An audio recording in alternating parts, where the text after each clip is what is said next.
I have learned to be super content with where I am, and sometimes we confuse contentment with stagnancy and being stagnant, when in reality, stagnancy is knowing where you are, not exactly being happy or fulfilled or satisfied with where you are, but staying there out of procrastination or excuses or fear.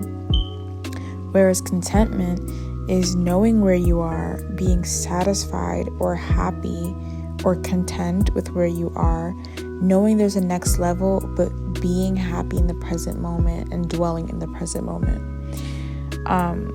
Stagnancy goes into the past and reaches into the future. It has fear of the future and has fear of the past. Contentment says the future is going to happen when it happens. The past already happened. All I have now is this present moment. And over this weekend, God,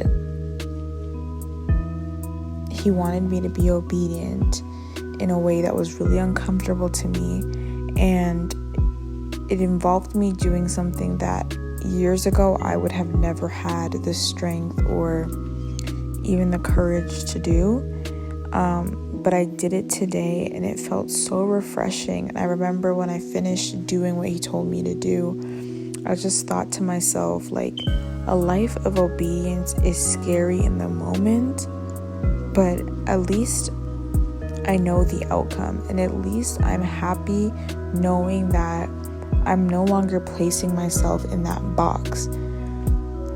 For me, all my life, I felt like in everything I've done, I've been put in a box, whether that's at school, at home, my personality, the things I'm able to do, the things I'm not able to do. Like, I've always just been put in this box. This box over here is your weaknesses. You can't have any more. You can't have any less. This box right over here is your strengths. You can't lose them. You can't gain them. And I've always been put in a box. And so every time I dared to step out of that box, judgment came. And I felt like so many people were judging me. But in reality, judgment came from myself. I judged myself a lot for growing. And I've been seeing quotes everywhere that talk about how the only way to grow is to be uncomfortable, and you'll never truly grow to your full potential for that season if you're constantly in your comfort zone. And honestly, the way God has been changing my mind and the way the Holy Spirit has been renewing my spirit has been giving me not only a spirit of contentment, but a spirit that is okay with delayed gratification. And delayed gratification is when you're okay with not knowing the outcome right away. You're okay with the process. You're not just trying to get to the end goal. And honestly, when you really think about it, the process is all you have. You know, once you get to that end goal, there's another one. The process of me, for example, getting my first car, this is the moment that I have right now. I can never get this moment back. And although there are some hurdles, of course there are some obstacles in it, once I get that first car and I enjoy it for like 2 seconds, the next thing I want is another car. And then after I get that, I want my dream car. And then after I get that, well, I have another dream car. And there's constantly a goal to reach. There's constantly a landmark to meet.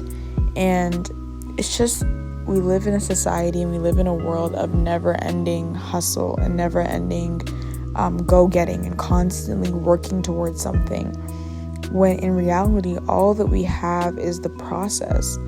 You know, when I got my driver's license, I was, the end goal is amazing, but what stuck with me wasn't the day that I got it and passing the test.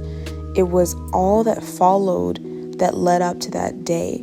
And I'm happy that I stayed present in that moment and that I didn't take that moment for granted. And so, yeah, you want that apartment. Yeah, you want to get into that university. Yeah, you want that car. Yeah, you want those friends. Yes, you want that significant other. Yes, you want that successful business. Whatever it is that you want, yes, you want it. But if you get too caught up in wanting that, you will get it. but it's not going to feel as fulfilling as it should feel. It's not going to feel like everything you've been waiting for. Honestly, when you get it, you're going to look at it and be like, I went through all of that for this, and yet I'm still not happy. And there's this song that I want to leave you with that I heard in a vlog that I was watching on YouTube. I decided to search up the song for myself, and the song has been blessing me. I've been listening to it over and over and over again. It's called Love Yours with a Z at the end of it by J. Cole. And the song, if you just listen to the lyrics, the song is so beautiful. It literally talks about how there's beauty in the struggle, and how if we keep looking at other people and what they have and comparing ourselves to them, we forget that we have what truly matters, which is the internal. They may have the big house, but their house is divided. You have the small house and everybody in that house supports you. They may have the money, right? But there is no happiness. There's a constant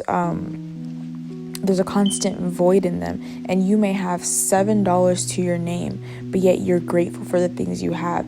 You walk around light with no burden. Everything is good on your end, even though you don't have what the world tells us we need to have to be happy. And so it just basically talks about loving yours, loving your season, loving your path, loving your life, loving who you are, loving where you are, loving, just loving who you are in this season, in this present moment, because we're forever changing, but we serve a never changing God. And so just love where you're at. And I love that. So I really encourage you to listen to that song, because it blesses me. There's a little cuss words in it or whatever the case may be, but it's an amazing song.